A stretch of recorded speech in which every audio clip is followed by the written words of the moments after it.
You live from our studio here at Adisanwe Kanda in Accra. I am Martin Asiedu-Dartey. Coming up this evening, the Minister for the Interior imposes dusk to dawn curfew after violent clashes at Gulumpe in the Kintampo North constituent, in Kintampo North, which has left at least 4 persons with gunshot wounds and hundreds of residents fleeing the area.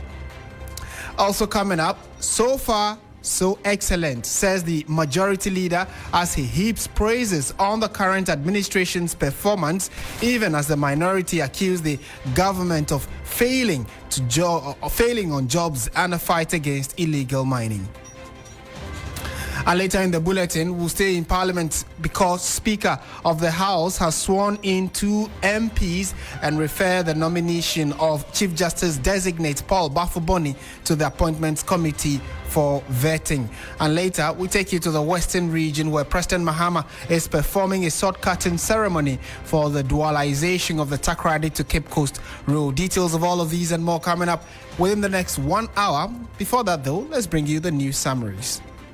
Thank you very much, Martin. And we begin with Parliament because Professor Asiedu-Dartey and Bernard Bediako were sworn in as MPs for Tamale Central and Akwitia respectively today as the House reconvened. Now, the Speaker, speaking in his statement, urged the 2 new MPs to study the orders of Parliament and the Constitution to help them effectively discharge their duties. Still in Parliament, the Minority Leader Alexander Penyo-Marking has said that the reports of the Pomang Committee that recommends the removal of the Chief Justice Gertrude Tokunu from office remains a secret document.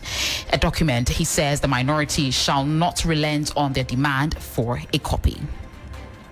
Former President Nana Addo Dankwa Akufo-Addo on Tuesday, October 21, 2025, hosted a breakfast meeting with the 5 presidential aspirants of the New Patriotic Party, NPP, at his private residence in Ima, Accra.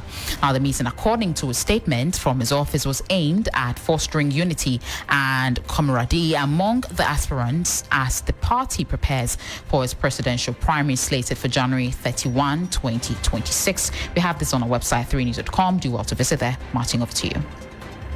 Thank you very much for those news summaries. Let's settle for the details of the stories now. And we are starting from very disturbing story of some unfortunate shooting incidents that seem to have injured a number of people and even left some dead. So we are starting from the Kintampo North municipality, where the Minister for the Interior has imposed a dusk to dawn curfew on Gulumpe Township and its environs in the Kintampo North municipality of the Bono East region following violent clashes between 2 youth factions. At least 4 persons reportedly sustained gunshot wounds in the confrontation, causing hundreds of residents, mostly women and children, to flee the community. A statement signed by the Interior Minister Muntaka Mohammed Mubarak announced a curfew which takes effect from today, Tuesday, the 21st of October 2025, and will run from 4 p.m. to 6 a.m. daily until further notice. The statement further announced a total ban on the carrying of firearms, ammunition, or offensive weapons, warning that anyone found in possession of items of this nature would be arrested and prosecuted. It also prohibited the wearing of war regalia and restricted motorbike movement, cautioning that no 2 or more persons should be seen riding together. The Bono East regional correspondent Belinda Tete reports that there is currently heavy security in the area. They have been deployed to at least try and maintain some level of law and order. She's joined us on phone for an update on the current situation. Belinda, thank you for joining us. So what exactly triggered this current conflict that we are talking about?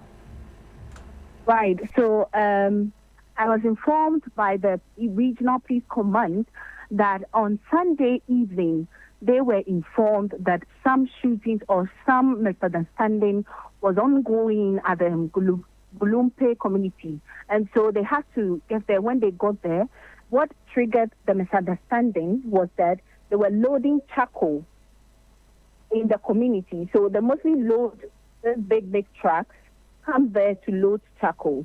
And so there are guys who load this charcoal. And in order to load, so there was one section that wanted to load, and other sections said, "Oh, they are the ones who normally load, so allow us to load." So that was basically what started the misunderstanding. And in the heat of the moment, the one section, one guy was choked with a seizure, and the person got unconscious. They had to rush him to the hospital on Sunday night, and he was taken care of. As it stands now, he's a bit okay, but then in a form to retaliate from the other group, yesterday the police went there to try and calm them down. But this dawn, the other faction trooped in to retaliate, and they shot gunfire and wounded 3 people, in addition to the first person who was shot with a seizure. So a total number of 4 people are currently injured, severely injured, and have been taken to the hospital, who are being taken care of. As I speak to you, there's a fraction of police, security personnel, both army, police, and the BNI, who are there to make sure that calm restores in the community. Right. So if I understand what you're saying, 3 persons sustained gunshot wounds, and a 4th person was stabbed with a scissors. That's it. A scissors. Right. All right. And so what is their current situation? I'm sure they are receiving treatment. Is that it, or do we know what exactly their condition is now? Yes, we just went to the hospital where those who sustained gun wounds were taking treatment at the Kintampo hospital. They are currently undergoing treatment, and I can tell you that they're not unconscious. They are okay. They are responding to treatment as it stands now. And we also had the Bupera come in and say a word to the people to make them understand the importance of peace and peaceful coexistence. So as it stands now, they've also given their word that they are not going to kill each other, or they are not going to use firearms or retaliate in an irresponsible manner. They have given their word. And also, we also had the Ministry of Interior imposing curfew on them until further notice. So as it stands now, they're just hoping that they are going to maintain the calm so that the curfew will be raised on them. Will be lifted hopefully soon. All right, and talk to us about those who fled the town. We are told that following the confrontation, some people ran away to seek refuge elsewhere. Yes. What do we know about that? Yes, so even this morning when I got to the town, people were still moving out of the town. Especially most of the people who moved out are women and children. So most of these people cannot retaliate or fight back when something happens. So then they decide to move to neighboring countries, neighboring communities. Some have moved to Kintampo, some have moved to Tichiman, and others have moved to the Tamale area to seek shelter until calm is restored totally before they can come back. But the men are still there. Okay. If you go to Gulumpe as it stands now, the town is almost a ghost town. All shops are shut down. The market is empty. Nothing economic is going on there. Because most of the people who engage in these economic activities have decided to move out. Right. It's just the men who are fighting themselves. We actually can see these descriptions you are giving us on our Facebook page. So for those of you who are listening to us, if you log on to Facebook and you look for 3FM 92.7, you can actually see the videos and pictures from the community, the current situation in terms of the arrival of security personnel there, how empty a number of the sheds and homes and stalls are looking, the empty streets, and the fact that there is quite heavy security presence in the area. So it's interesting the description you are giving us, Belinda. Now, in conclusion, how this is not this is not a recurring fight, is it? This is more like in the last decade or so. This is the first time some of us are hearing about this kind of confrontation between two youth groups. But generally, is this something that has existed in time past, or it's actually quite new even to the residents in this area? Oh, no. Okay. So in this very area in Gulumpe, this is the first time something like this is happening. And so it's quite a worry to traditional leaders and also the security persons who moved to make sure that they restore peace. Because Gulumpe area is not known for that. And the people who reside there have resided there for a very long time, and they've been able to live together. Even though it's not the same tribe, they've been able to live together. And so it's quite a worry that recently something that is not supposed to erupt into a serious issue is bringing these issues out.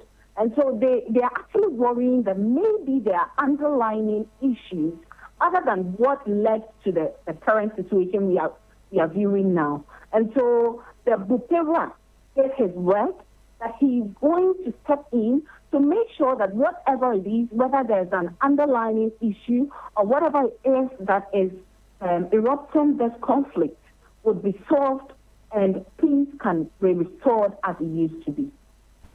Right, Belinda, thank you so much for speaking to us this evening. Belinda Tete is our Bono East regional correspondent, updating us on the unfortunate situation which has led to the shooting of 3 individuals and the stabbing of 1 other. Fortunately, no casualties have been recorded, but the situation has led to the entirety of the township in Gulumpe, almost a ghost town. And we have seen, like I indicated, if you're watching us on Facebook, you would also see the videos of how empty the town is looking at the moment, and the fact that there is quite heavy security presence there. And it is on the back of the confrontation or the clashes that the Interior Minister imposed curfew on the area, a 4 p.m. to 6 a.m. curfew. That is quite intense.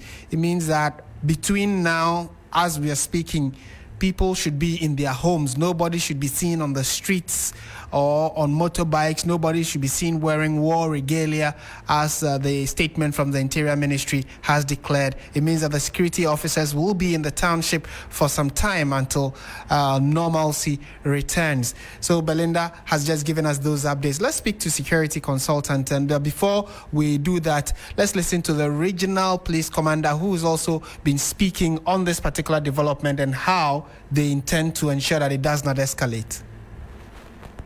That was last Sunday night that we had an information that there were some guys who were supposed to load charcoal, and a misunderstanding ensued between them, and then the Gonja man stabbed the Konkoma man with scissors. So he was taken to hospital, and the victims' people also went to mobilize themselves and come and attack the other side. So that was what happened. Yesterday, Monday, we were here with them to engage them, both factions. We did so, and they responded positively. Thinking that, they are okay and they've understood themselves and nothing will happen again. Just this dawn, we just had information again that, they've sparked. Somebody was going to the bush and he was attacked by a faction of the group. So that is why we are here. You see us engaging them, talking to them and advising them. And you heard the voice of the regional commander, Bono East regional commander, calling for calm, indicating that they are already started moves to engage the factions, the leadership of the 2 youth groups who started firing at each other following the disagreement over who can load trucks of charcoal from the area. Let's speak to security consultant Richard Kumado, who has joined us on the phone lines now. Mr. Kumado, good evening. Thank you for joining us on 3FM.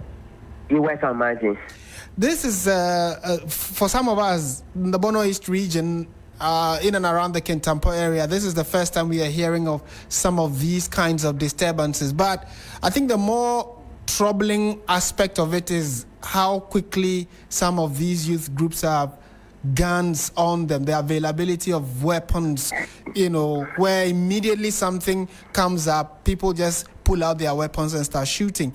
But generally, what are your thoughts on it and the quick response of an imposition of curfew on them? I was a bit surprised. The reason for the fight is a bit trivial, and the action of our brothers using guns for attack and for defensive purposes is also a bit worrying. They have the tendency of using guns because all over the country, people have used guns and they have not been apprehended and they have not been prosecuted. So it's rationalizing bad behavior and promoting antisocial tendencies in society. And that is why they will have the impetus to use a gun, knowing very well that nothing will happen to them. The third point is that I'm happy there's curfew, and I'm happy that law enforcement officers will now be there, not trusting them that they will behave themselves. If we don't get to the bottom of it and hold people accountable, then we are adding up to many of the cases that has happened. People use guns and they get away with it because it's a criminal offense. A crime would need to be punished. We know that usually when these things happen, when people in a community fight each other, we quickly look at the police. But I think the role of traditional leaders and opinion leaders in some of these communities cannot be overemphasized. How can we deal with some of these issues before they escalate? Definitely, not just the traditional rulers, but community leaders, for which the leaders of this group, if it's a recognized group, the leaders will have to be held accountable, and they will have to play a key role in making sure that they live peacefully among themselves and within the jurisdiction where they find themselves. What has happened now have added their area onto the red alert locations across Ghana, and any other things that might go there freely, people will think twice again, and people will say, are we safe investing in this area, or are we safe doing ABC in this area, which is also a major problem, which is going to affect them economically. So not just the traditional leaders, but the group leaders and all other persons that will help to bring peace to the area is important. But above all, if you don't punish people who flout the law using weapons and very sophisticated nature of it, you are creating the premises for others to do same. And the devastation nature of some of these shootings is becoming a major burdensome on our national security architecture. My last two questions before you take leave of us, Mr. Kumado, and then so we'll look at the concern about the proliferation or how easily available these weapons are in and around such communities. Is it that we are missing something? How do these arms get even as far as you would have thought that if anything at all, it will be in the big cities? But as far as, the Bono East region in areas in and around those places, people have these kinds of guns. They are not locally manufactured from what we are hearing. So what are we missing for which reason some of these guns are easily able to get into people's hands? What we are not doing right is not what we are missing. Okay, what we are missing is that it becomes easier for people to access guns. Accessibility to weapons in our country is very high, and there are no strict measures to it. So even though the small arms are putting in measures to ensure that people stop using guns to attack themselves, it is so easy for people to lay hands on arms. And if you remember what is happening in America and some other places where gun violence has become a predominant feature, that is what we are heading towards to. That the least instant, then somebody has a gun and somebody pull it out. As to whether these guns are even registered or not is for another day. But Matty, it's too easy for people to access the purchasing of guns and to own guns in this country. And it is something we are missing. It is something we need to look at it again.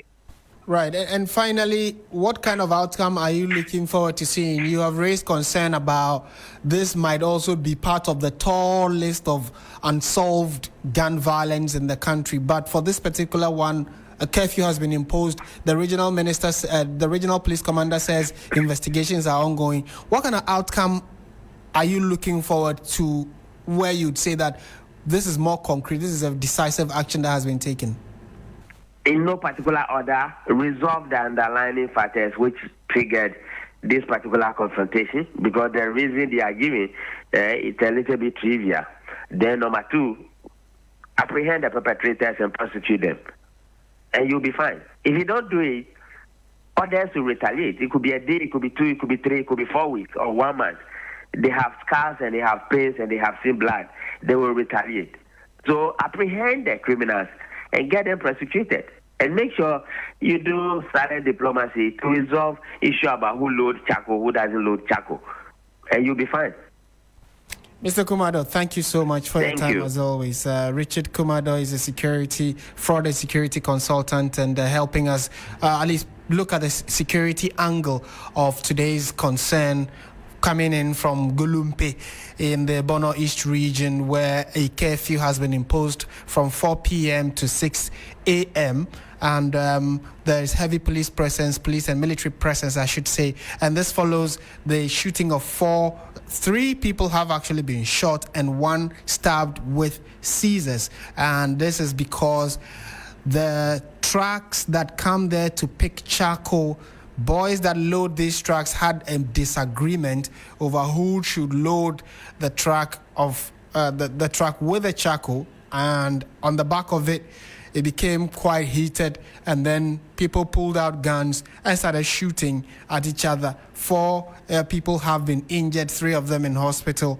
We are told 1 with a scissors wound. So we are seeing or keeping very close tabs on how all of this is playing out, because a curfew has been imposed and there's still enough police presence. Our reporter tells us that relative calm has been restored. However, some people have fled the town and others are also seeking shelter elsewhere, hoping that sanity returns and relative calm also returns to the area. So we'll see how all of this plays out in the coming days. This is still Hot Edition on 3FM 92.7. We're going on to some other stories now, straight to the House of Parliament, because after almost 3 months, I should say, the House of Parliament, the House of Lawmaking, resumed work today following an earlier postponement. So let's go to Parliament and find out how the House has been working since they resumed. The Speaker of Parliament, Alban Bagbin, has referred the nomination of Justice Paul Baffoe-Bonnie as Chief Justice to the Appointments Committee for vetting and recommendation.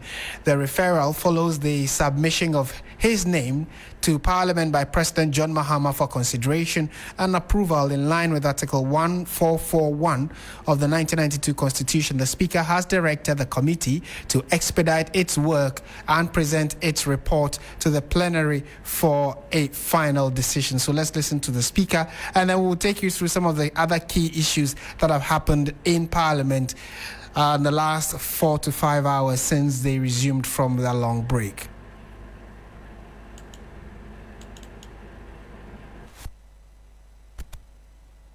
Right Honourable Speaker, nomination of Chief Justice.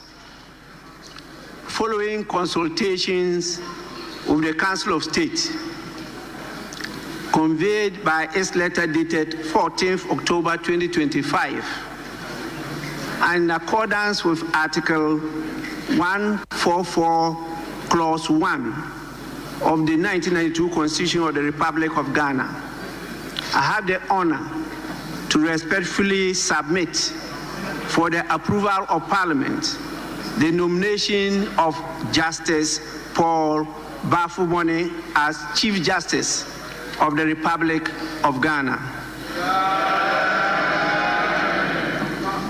Justice Baffoe-Bonnie has distinguished himself through unwavering integrity, sound judicial temperament, and a deep commitment to the rule of law. His long and meritorious service on the Supreme Court has been characterized by professionalism, fairness, and a passion for justice. He possesses the necessary leadership, administrative competence, and vision to advance ongoing reforms within Ghana's justice system and to further strengthen public confidence in the judiciary. Attached are the nominees' curriculum vitae and supporting documents to facilitate the vetting process. I trust that Parliament will expedite the approval process in accordance with constitutional requirements. Please accept, Mr. Speaker, the assurances of my highest regard. John Dramani Mahama, signed. Honorable members, I accordingly proceed to refer the said nomination to the appropriate committee, and that is the Appointments Committee, to do the public hearing and submit a report to the House for consideration. As you know by our rules, other members of Parliament are permitted to attend the sittings of the committee, in fact, all committees. It's just that you don't have the right of vote, but you can attend to assist your colleagues.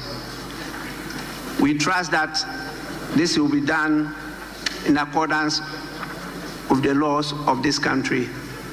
And at the end of the day, please, we'll give you ample time for us to assist His Excellency to make sure that the confidence in the arms of government are restored and enhanced. And that is the Speaker of Ghana's Parliament, Alban Kingsford Sumana Bagbin. Still in Parliament, though, Justice Baffoe-Bonnie has been the acting Chief Justice since April this year, following the subsequent removal of Justice Gertrude Tokono for stated misbehavior. He is currently the most senior judge on the Supreme Court bench, having been appointed to the bench in June 2008 by former President John Agyekum Kufuor. If approved, Justice Baffoe-Bonnie will officially assume leadership of Ghana's judiciary at a crucial time following the dramatic exit of his predecessor and growing calls for institutional reform. Meanwhile, the majority leader, Mahama Ayariga is the majority leader on the NDC side, says that government has performed incredibly well in the delivery of its mandate since it assumed office in January this year, saying that there has been excellent deliveries across energy and education sectors, as well as servicing of Ghana's debts. According to him, the majority of Ghanaians now believe government is in the right direction based on recent polls. He delivered a statement to welcome members of Parliament from recess on Tuesday. So let's listen to Mahama Ayariga speaking to his colleagues in Parliament. On course, notably the big push in road infrastructure is on course. So far, so excellent. Mr. Speaker, Info Analytics did some polls released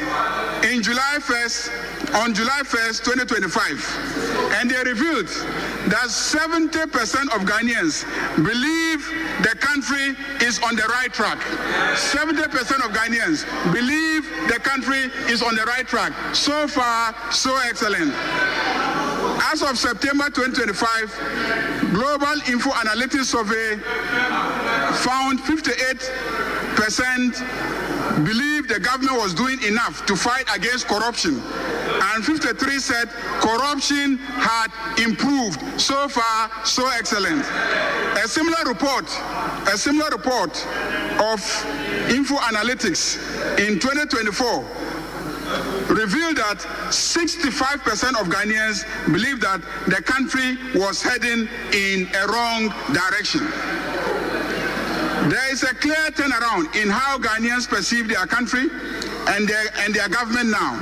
We must stay the course in this direction, and the work of this meeting of Parliament must keep the pressure on our executive arm of government to keep delivering.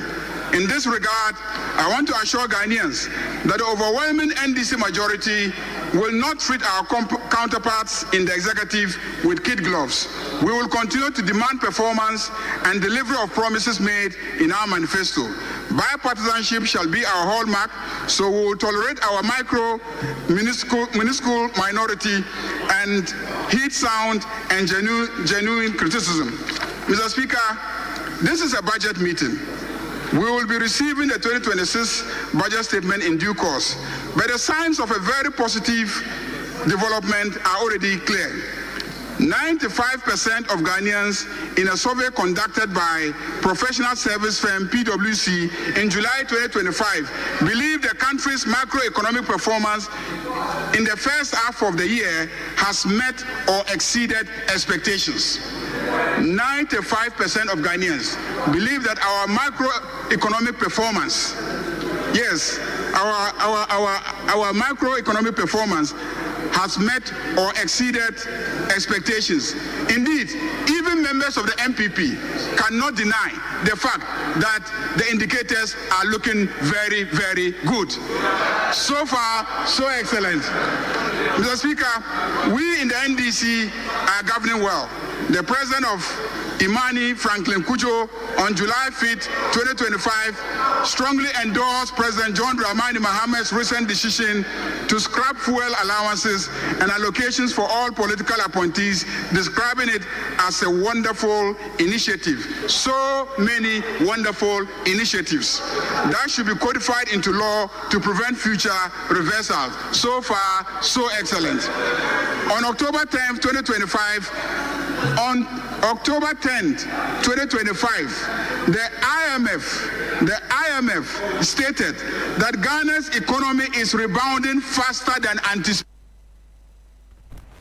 Well, clearly, if you to complete that statement, it says that the IMF said that Ghana's economy was rebounding faster than expected or anticipated. So those were the words of Mahama Ayariga, who is the majority leader in Parliament, and just gave his opening thoughts and welcome address, more or less, to the members of Parliament. So let's now speak to our parliamentary correspondent, Christian Yali, who has been sitting through proceedings right from the afternoon when the MPs or proceedings began.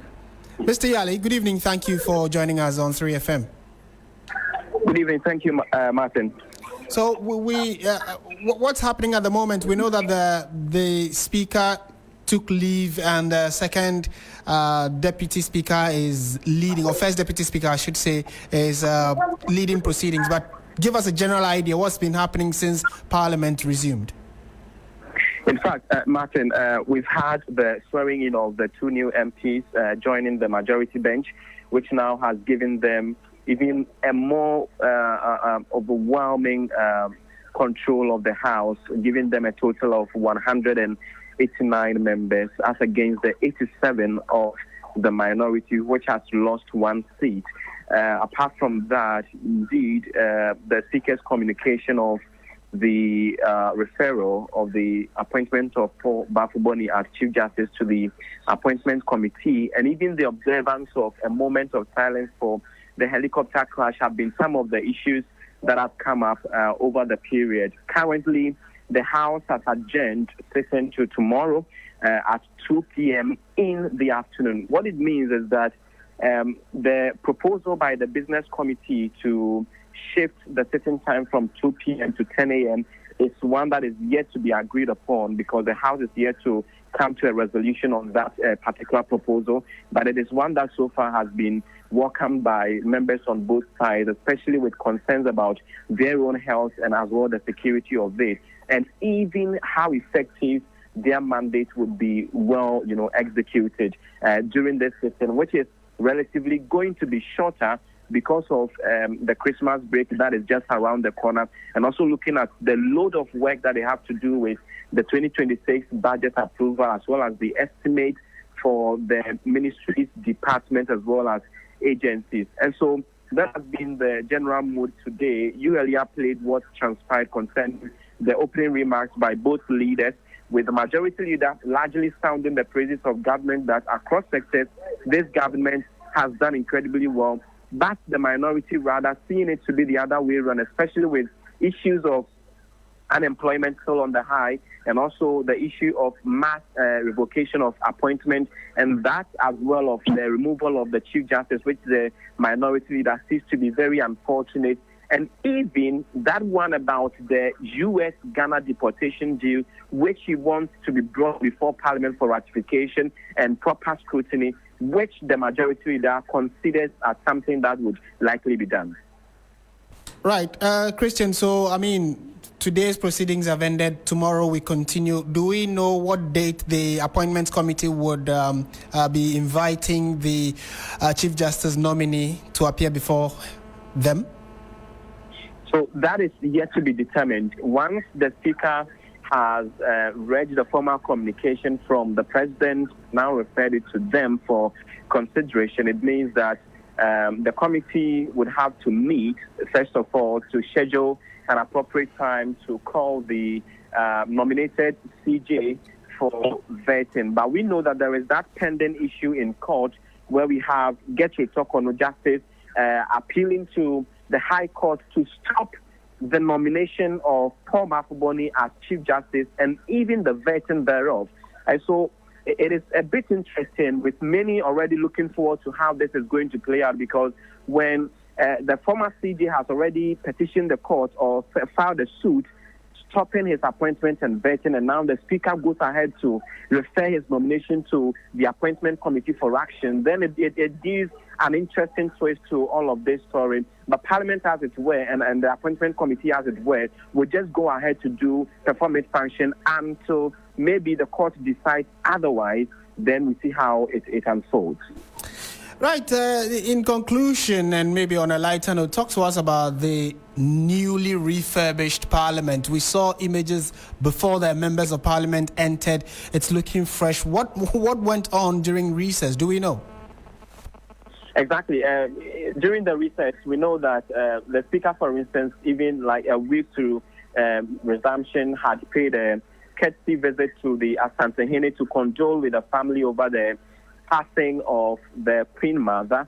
And during that moment, and Martin, you would also know that, I mean, the former cloth that was used to adorn the interior of the chamber, per history, and as we know, was actually donated by the Asantehene. And so upon that visit to him, that appeal was made that, see, that one he donated some years and decades ago, it's fading out and it's old. And so the Asantehene agreed and donated a fresh intake cloth for both sides, just behind where the Speaker usually sits. And so that has been done. And you look inside the chamber itself, you realize that all the chairs have been changed from the yellowish one to black.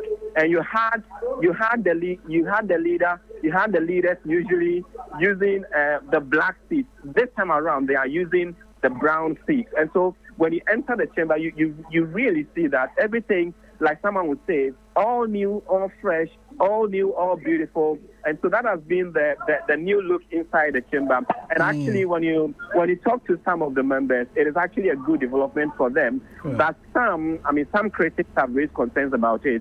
There are those that, on a lighter note, ask that, for instance, the old ones, where do we send them to? What do we use them for? Okay. Those are some of the comments that, when you check even the reactions to the stories, people are raising. Are asking. Okay, Christian Yali, thank you so much for that report from Parliament. He is our parliamentary correspondent, updating us on what today's proceedings were like this afternoon when the House reconvened after about a 2 to 3 months recess. Earlier, he talked about how the numbers have changed quite dramatically. The NDC majority have actually 2 extra seats in addition, increasing their number quite significantly. Let's listen to what the Speaker said. Then we'll speak to Samuel Bing, generally on his thoughts and expectations ahead of, what we should be expecting before this Parliament rises again later in December. But this is what Speaker Bagbin has been saying when he swore in the 2 MPs. I, Asiedu Mahama, having been elected a member of Parliament, do. Having been elected a member of Parliament, do. In the name of the Almighty God, swear. In the name of the Almighty God, swear. That I will bear true faith and allegiance to the Republic of Ghana. That I will bear true faith and allegiance to the Republic of Ghana. as by law established, as by law established, that I will uphold, that I will uphold, preserve, protect, and defend the Constitution of the Republic of Ghana, and defend the Constitution of the Republic of Ghana, and that I will faithfully and conscientiously discharge the duties of a member of Parliament. So help me God. So help me God. Well, so 2 new MPs freshly minted have been added to the NDC side. Sami Obeng is the Executive Director of the Parliamentary Network Africa. Sami, good evening. Thank you for joining us on 3FM. Good evening. Thanks for having me. What were your expectations ahead of the resumption of Parliament today, considering the fact that the majority has actually increased and the minority decreased more or less? What were you thinking as they were getting ready to resume? Well, I think it's a fairly regular resumption. The elections of the 2 members of Parliament to replace the members of Parliament who had passed had happened several weeks ago, and so we knew that it was just a matter of Parliament coming back to have them, sworn in. And so those processes were purely ceremonial, and we all knew that the number dynamics had changed the way they currently are. My expectations at the beginning of the sitting today was that it was going to be the usual ceremony of the first sitting day of a new meeting, where there would be speeches and welcome remarks and a few jabs here and there. And yes, those were not I was not disappointed in those. Those were exactly what were said today in Parliament. By and large, we've seen what the business statement is also looking like by way of what Parliament is expected to look into for this week. It makes for an interesting bouquet of items.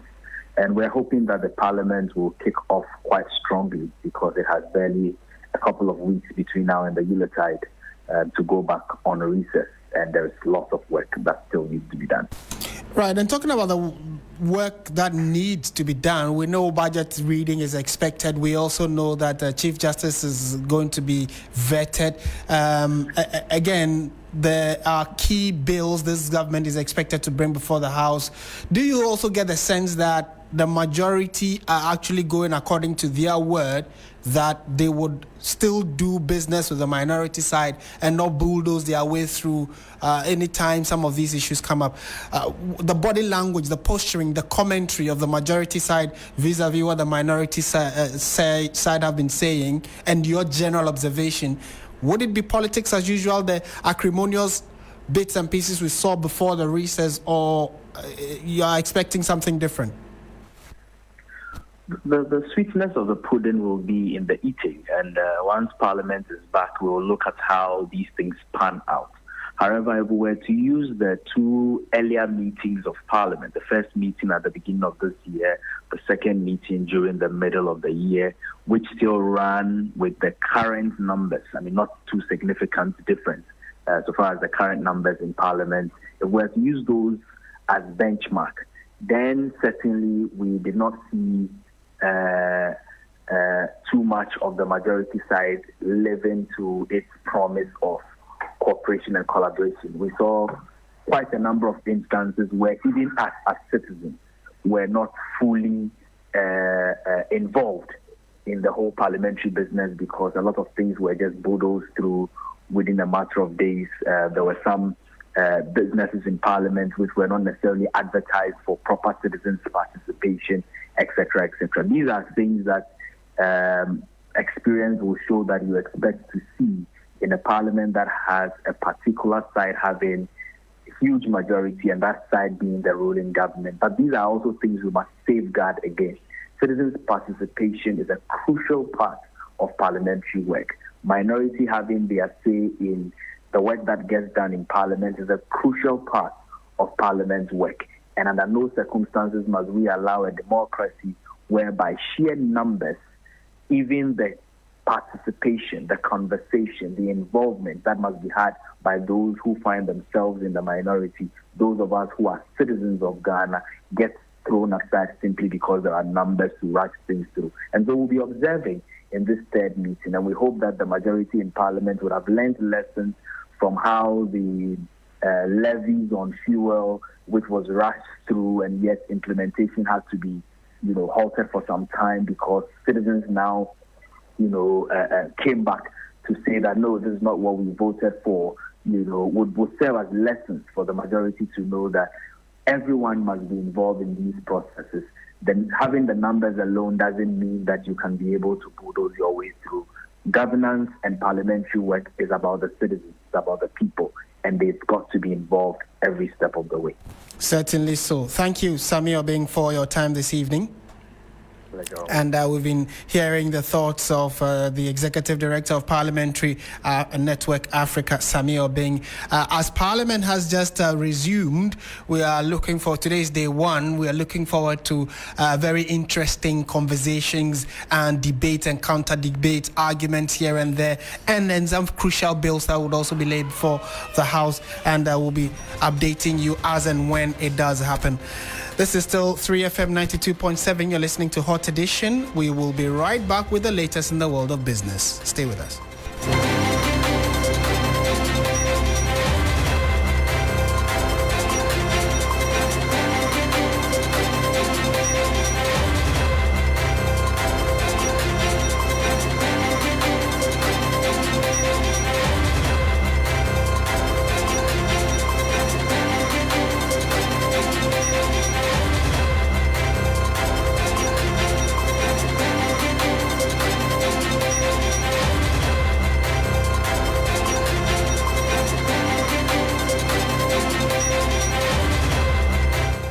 Hello, good evening, and welcome to the business segment on Hot Edition on 3FM 92.7 with me, Bismarck. Also coming up tonight, Bank of Ghana deepens awareness on persistent financial sector fraud amid $99 million losses. We'll hear from Second Deputy Governor Matilda Asante-Asiedu.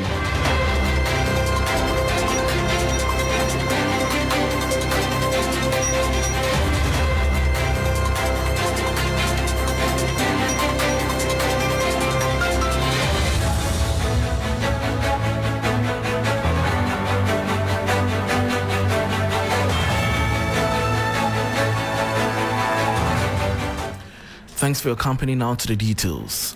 The Bank of Ghana is deepening awareness on financial sector fraud as new figures show losses of nearly 100 million cedis recorded in 2024.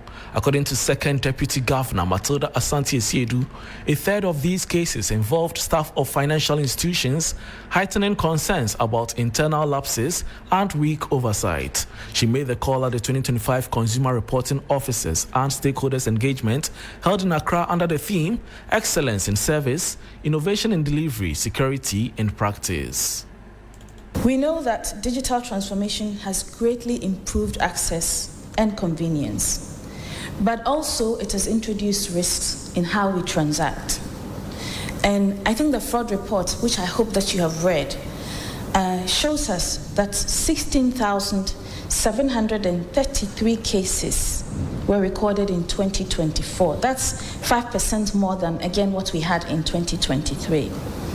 And in terms of value at loss, we're talking about 99 million, almost 100 million CDs. So it's very important that we pay attention also. Perhaps the most challenging part is that 33% of that fraud was committed by staff.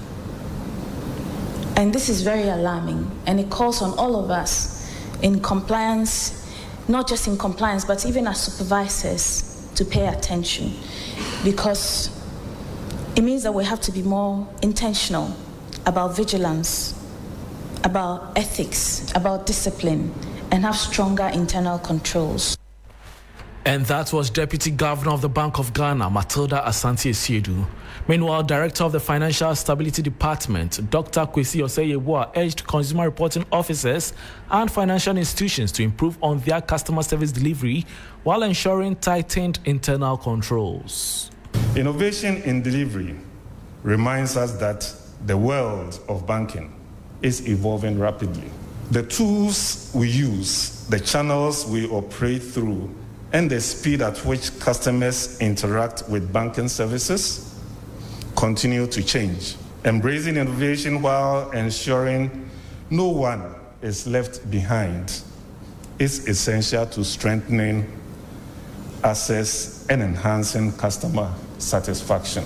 Security in practice is the foundation of customer confidence. Without robust protections for data and banking transactions, all other efforts are compromised. Our institutions must therefore embed security not as an afterthought, but as a core principle in every product or service we design and deliver. Dr. Kwesi Osei-Yeboah is Director of the Financial Stability Department of the Bank of Ghana. Before we go, the cedi has staged a remarkable comeback against the US dollar, recovering all the losses recorded in the third quarter of 2025. The rebound, fueled by new monetary and foreign exchange policy measures from the Bank of Ghana, has lifted the local currency's year-to-date appreciation to 37%. The following 3 Business News Desk report has the details. The Ghana cedi is back on a strong footing after a difficult third quarter. New data from Bloomberg and the World Bank show that the local currency, which depreciated by about 14% between July and September, has regained all its losses following a strong rally in October. According to commercial bank figures, the cedi's year-to-date appreciation now stands at 37%, meaning it gained roughly 16% in October alone. Within a single week from October 13 to 17, the cedi appreciated by about 9.5% against the US dollar, one of the sharpest weekly gains in recent memory. Market watchers say the rally reflects improved foreign exchange liquidity and stronger enforcement of forex regulations.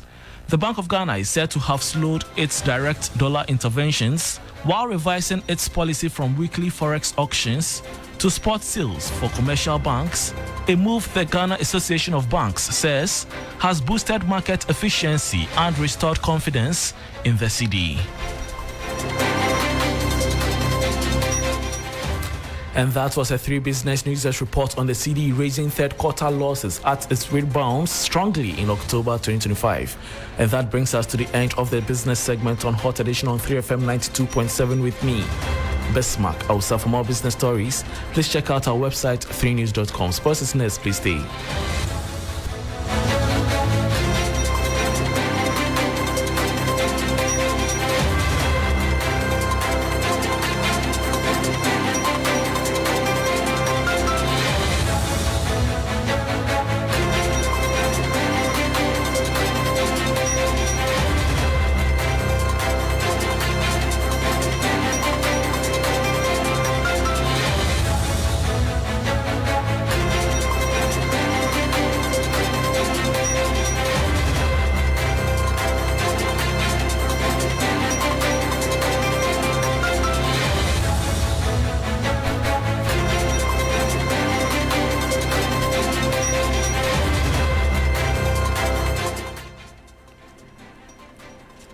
Hello, good evening, and welcome to the sports segment here on Hot Edition on 3FM 92.7 with me, Andrew Sifa Bamfo. Let's start off from the camp of the Black Queens, who are preparing to take on Egypt in the 2026 Women's African Cup of Nations qualifiers on Thursday.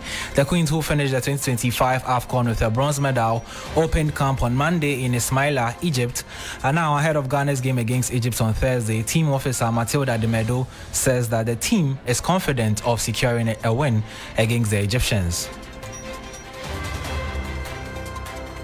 Performance in the just ended WAFCON. Even though we went on break for a while, most of these girls have been very active with their club side. Those who joined us yesterday, most of them had to play their game over the weekend before joining us. And so I can confidently tell you that the core of the team, or the class of the team, we still have from the WAFCON. Just a few that have joined us. I think about two new players that have joined in the likes of Abigail Apia and one other person. So I think with the squad that we have over here, the teamwork has always been there. They know themselves already. We only need one or a few training sessions to put things in place to face Egypt. Not to say we are looking down upon our opponents. We know they are also a good side. You know, the North Africans, they always come in very compact and then determined. But I can confidently tell you that judging from the squad that we have, the players that we have available, we can be able to surmount this task and qualify for the next WAFCON. That's what. So that was Black Queens team media officer Matilda Demedo speaking. Let's turn attention from the Black Queens to the Black Stars, where Ghana defender Terry Yegbe has opened up on his move from Swedish side Elfsborg to Ligue 1 side Metz. How it transpired, Yegbe, who enjoys stints at Wafa and Vision FC, joined the Ligue 1 outfit for €3 million in the summer. I had a chance to play almost every game. That was how Elfsborg came in. Then I moved to Elfsborg. My first year was okay. In Elfsborg, I don't think I have any challenges. Everything went quite well for me in Elfsborg first year. After 1 year, I got moved to the Premier League. Then I missed that move in January? Yeah, January.